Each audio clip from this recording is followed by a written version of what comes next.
கிறிஸ்துவுக்குள் அன்பானவர்களே, ஆண்டவராகிய இயேசு கிறிஸ்துவின் நாமத்தினாலே உங்களை நான் வாழ்த்துகிறேன். நாம் இன்றைய லெந்து காலங்களிலே உபவாசத்தை குறித்து வேதத்தின் அடிப்படையிலே நாம் தியானித்து கொண்டு வருகிறோம். அதன் அடிப்படையில் இன்றைய நாள் செய்தி 24வது செய்தி. அது மத்தேயு எழுதின சுவிசேஷம் 9ஆம் அதிகாரம் 14-15 வசனங்களில் அடங்கியிருக்கிறது. மத்தேயு 9 வசனங்கள் 14 மற்றும் 15. அப்பொழுது யோவானுடைய சீஷர் அவரிடத்தில் வந்து, நாங்களும் பரிசேயரும் அநேக தரம் உபவாசிக்கிறோமே, உம்முடைய சீஷர்கள் உபவாசியாமல் இருக்கிறது என்னவென்று கேட்டார்கள். அதற்கு இயேசு, மணவாளன் தங்களோடு இருக்கையில் மணவாளனுடைய தோழர் துயரப்படுவார்களா? மணவாளன் அவர்களை விட்டு எடுபடும் நாட்கள் வரும், அப்பொழுது உபவாசிப்பார்கள். அன்பானவர்களே, மத்தேயு 9ஆம் அதிகாரம் 14-15 வசனங்கள் பழைய ஏற்பாட்டு சட்டப்பூர்வ உபவாசத்திலிருந்து இயேசுவின் பிரசன்னத்தில் மகிழ்ச்சியின் புதிய சகாப்தத்திற்கு ஒரு முக்கிய மாற்றத்தை குறிக்கிறது.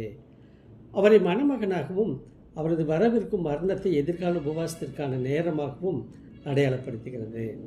இயேசு கிறிஸ்துவின் ஊழியம் ஒரு திருமண விருந்து சகாப்தத்தை துவக்கியது என்பதை இது எடுத்து காட்டுகிறது. அவர் இருந்தபோது பாரம்பரிய துக்க அடிப்படையிலான உபவாசம் பொருத்தமற்றது.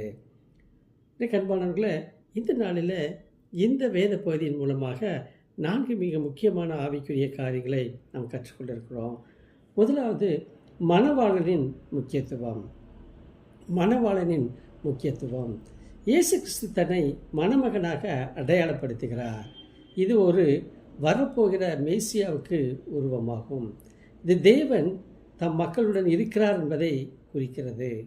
துக்ககரமான சடங்கு ரீதியான உபவாசத்தின் தேவையை மகிழ்ச்சியுடன் மாற்றுகிறது. இரண்டாவதாக, பழைய உடன்படிக்கையிலிருந்து வேறுபாடு. இந்த பகுதி பரிசேயர்கள் மற்றும் யோவானின் சீடர்களின் பழைய மரபுகளிலிருந்து புதிய உடன்படிக்கைக்கு மாறுவதை எடுத்து காட்டுகிறது. இங்கு இயேசுவின் பிரசன்னம் கடுமையான உபவாசத்திற்கு பதிலாக கொண்டாட்டத்தை கொண்டு வருகிறது. மூன்றாவதாக, பேரார்வத்தின் தரிசனம்.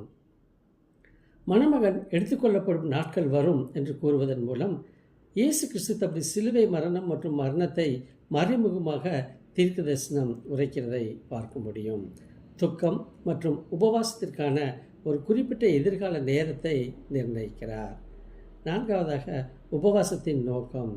இது உபவாசத்தை முற்றிலும் சடங்கு சார்ந்த கடமையிலிருந்து கிறிஸ்துவின் பிரசன்னத்திற்காக இயங்கும் ஆன்மீக ஒழுக்கமாக மறுவரை செய்கிறதை நாம் பார்க்க முடியும்.